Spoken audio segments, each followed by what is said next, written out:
Budget Blinds. Visit their showroom or call today for a free in-home consultation. And Ehrman joins us for a first look at sports. Now, I understand lining up for a movie, lining up for maybe something new comes out. I've never lined up for a liquor store. You know what? Are you sure, Bart? No, that's just the thing, though, is when you look at stuff like that, something needs to become so popular that all of a sudden everyone needs that. I've never lined up for anything besides concert tickets. Remember the good old days where you actually had to line up for concert tickets? Now you can just wake up in the morning in your boxers and just go online. Yeah, it's the best. I miss those days of camping out and all that stuff. But yeah, no, of course, know who's not camping out for liquor? I'm assuming the PWM Steelers, No. if this is what we're trying to get at. Well, let's get at it. Christmas is around the corner and Lloydminster, and the PWM Steelers are hoping for a bit of a gift. Not liquor, though. No, not that one, because they are underage. No, the girls are headed to Calgary for the Max AAA Midget Hockey Tournament on Boxing Day. Now, it's a tournament that will get them ready for the second half of their season as they deal with both on and off ice issues. Drew Miller has more. The first half of the season is over for the Lloydminster PWM Steelers. Sitting second last in the league, Coach Eric Morissette knows the standings aren't a true representation of his team. We've been very competitive with all the teams. We've been one goal. We're in every game. So ultimately, no, we're just focused on what we're doing and making sure we maintain and keep building to get better, and we'll be fine. The team is gearing up for the Max AAA Midget Tournament starting on Boxing Day. Goaltender Camille Scherger knows this is an important few days leading up to Game 1. We have high-tempo practices, and we have a couple workouts coming up, so it was nice to see family, but obviously this is a big tournament for us, so staying in game shape is important. However, the tournament isn't the only thing on the girls' minds. There's a chance that the Steelers could be relocated starting next season. Nisha Gurman says it is difficult not to think about. It has affected us. I mean, if we don't have a team next year, we all have to move away, we all have to split up. And we've been playing together since as long as we can remember, so it will be hard, but I think if we keep doing what we're doing, we'll be good. With this off-ice distraction, the team is working hard to focus on the ice and get the second half started on the right foot. We're going to use this tournament as confidence, and then we're going to come into the second half high confidence level and just show teams what we're made of, I guess. They know they will need to work together to get what they want out of the second half of the season. Ultimately, as much success as possible and just to be consistent. I mean, we need everybody. We're not in a situation where we have, we need a team effort, and that ultimately being as consistent as possible and paying attention to the details. Drew Miller, Newcap Sports. Well, the foremost seed have one more game left this year before they break for the holidays. They're coming off a 2-1 loss Sunday. They're in Edmonton tonight taking on CAC, and a win will move the Heat into second in the division with a game in hand. Well, when you hear the phrase, the strong silent type, it refers to those who let their actions do the talking. For one Lakeland Rustlers women's basketball player, it's a badge of honor, despite not always being that way. Moses Wildu explains.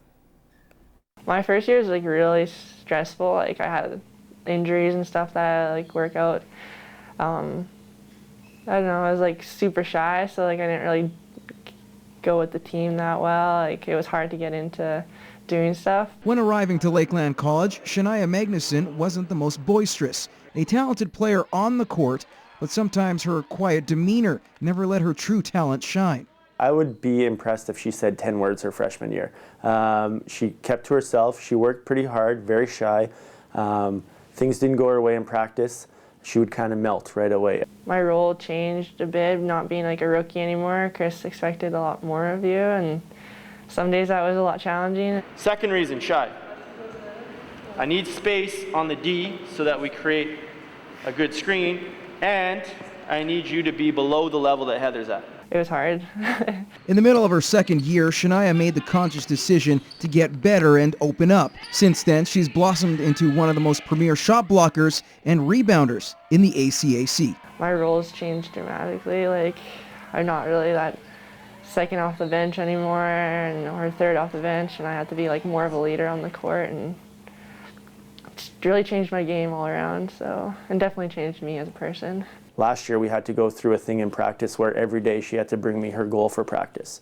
And she would have one goal and she'd focus on that in practice so she didn't get off track. And now this year, it seems like she's so much more self-motivated in practice and she knows what she needs to do to be successful. Shania has opened up so much that she's starting to become a little more vocal. definitely more like subtle if I say anything. You'll just be like off to the side, kind of try not to like, I don't know, I don't like the tension so much on myself.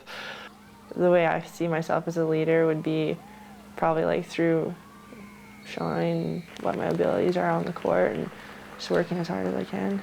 Moses Boldu, Newcap Sports. Well, for the Lloydminster Bobcats, Alex LeClair is leading the way as the team's MVP. Now, we all know it's not easy being a goaltender, but our Drew Miller wanted to try his hand at seeing if he had what it took to even be 1/3 the goaltender, as LeClair in this week's Beyond the Boards.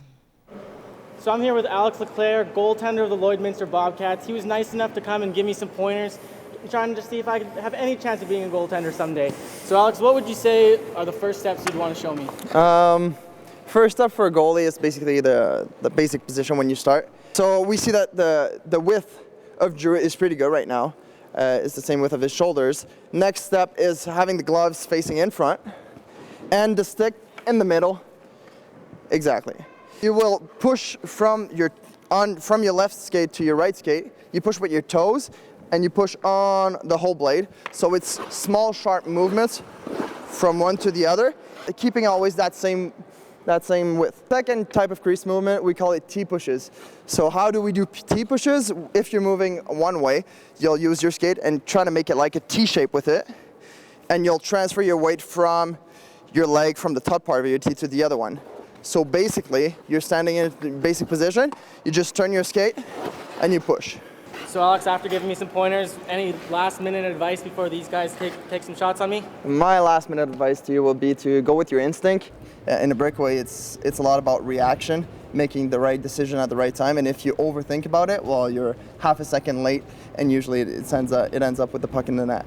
Now it's time to see how I would do against Zach Giroux and Cole Josephchek one-on-one in a shootout. Here we go.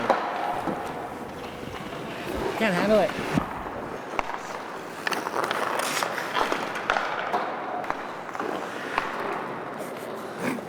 Shoot from far. Well, I think it's safe to say we should just continue letting Alex stop the puck for the Bobcats. Drew Miller, Newcap Sports.